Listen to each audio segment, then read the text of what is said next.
Hi అండి. అందరికీ నమస్కారం అండి. ఫ్రెండ్స్ మనకి ఇప్పుడిప్పుడే రైతులకు సంబంధించి మరొక ముఖ్యమైన అప్డేట్ అయితే రావడం జరిగిందండి. ఇప్పుడైతే మనకొచ్చిన అప్డేట్ ప్రకారంగా ఇక 10 రోజుల్లో రైతు భరోసా అంటూ ఒక హెడ్‌లైన్ కూడా ఇచ్చారు. ఇక 10 ఎకరాల లోపు వారికి పెట్టుబడి సాయం. వానాకాలం సాగు వేళ అన్నదాతలకు తీపి కబురు. ఇప్పటివరకు 3.5 ఎకరాల లోపు వారికే చెల్లింపు. ఇక అకాల వర్ష బాధితులకు పరిహారం. 2 నెలల క్రితం నష్టానికి చెల్లింపు. 41,000 మందికి 51.5 కోట్ల విడుదల. ఇక ఈ ఏడాది 15 రోజుల ముందే వానాకాలం సాగు ప్రారంభమైన నేపథ్యంలో అన్నదాతలకు రాష్ట్ర ప్రభుత్వం శుభవార్త చెప్పింది. 4 ఎకరాలు అంతకంటే మించి సాగు భూమి ఉన్న రైతులకు రైతు భరోసాను మరో 10 రోజుల్లో పంపిణీ చేయనుంది. ఇక ఖరీఫ్ సీజన్ వరి నాట్లకు ముందే రైతుల ఖాతాల్లో రైతు భరోసా నిధులను జమ చేయనున్నట్లు ప్రకటించింది. ఈ మేరకు రైతు భరోసా పథకంపై రాష్ట్ర వ్యవసాయ శాఖ మంత్రి తుమ్మల నాగేశ్వరరావు కీలక ప్రకటన చేశారు.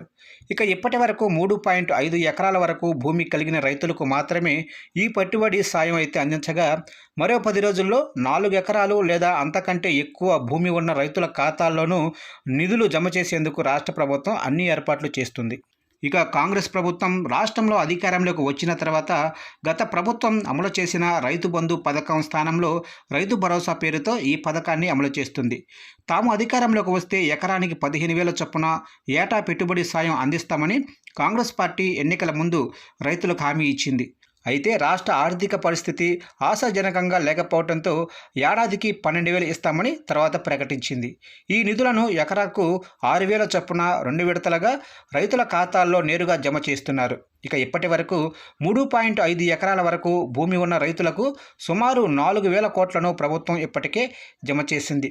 ఇక తాజా ప్రకటనతో భూమి పరిమితిని పెంచడం ద్వారా మరింత మంది రైతులు ఈ పథకం కిందకు లబ్ధి పొందనున్నారు.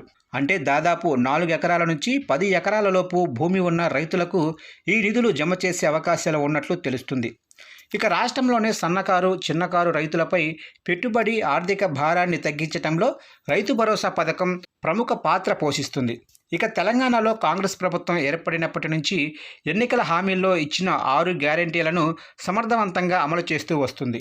మహిళలకు ఉచిత బస్సు ప్రయాణం, అలాగనే 200 యూనిట్ల ఉచిత విద్యుత్తు, 500 రూపాయలకు గ్యాస్ సిలిండర్తో పాటు తెల్ల రేషన్ కార్డు కలిగిన ప్రతి కుటుంబానికి సన్నబియ్యం పంపిణీ తదితర అనేక సంక్షేమ పథకాలతో రేవంత్ ప్రభుత్వం ముందుకెళ్తుంది. ఇక తెలంగాణలోనే పేద ప్రజల సొంతింటి కలను కూడా నెరవేర్చేందుకు ఇందిరమ్మ ఇళ్ల పథకం ప్రారంభించిన సంగతి తెలిసిందే.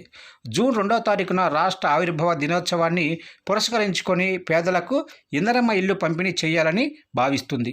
ఇక ఈ మేరకు కసరత్తులు కూడా చేస్తుంది. ఇక అదే క్రమంలో అన్నదాతలకు రైతు భరోసా పథకంపై తాజాగా రాష్ట్ర ప్రభుత్వం శుభవార్త అందించింది. ఇక ఆ మేరకు త్వరలోనే రైతు భరోసా పథకం కింద నగదును అన్నదాతల అకౌంటుల్లో జమ చేసేందుకు రాష్ట్ర ప్రభుత్వం సమాయత్తమవుతుంది.